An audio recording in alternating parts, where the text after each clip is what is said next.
alisin at dapat magkaisa.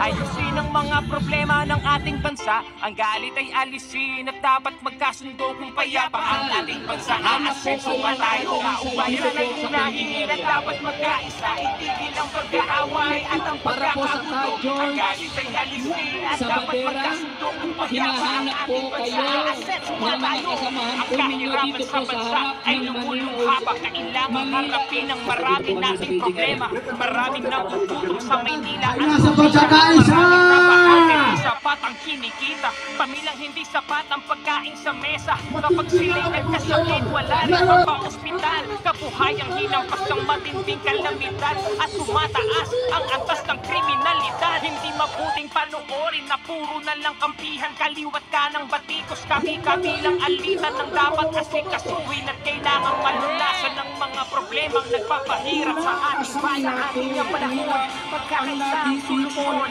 Magtulungan tayo, ito ang kailangan ngayon. Dapat nagkakaisa para payapa ang bansa. Pagkakaisa ang kailangan, di mamumulit ka. Bayan ay unahin at dapat magkaisa.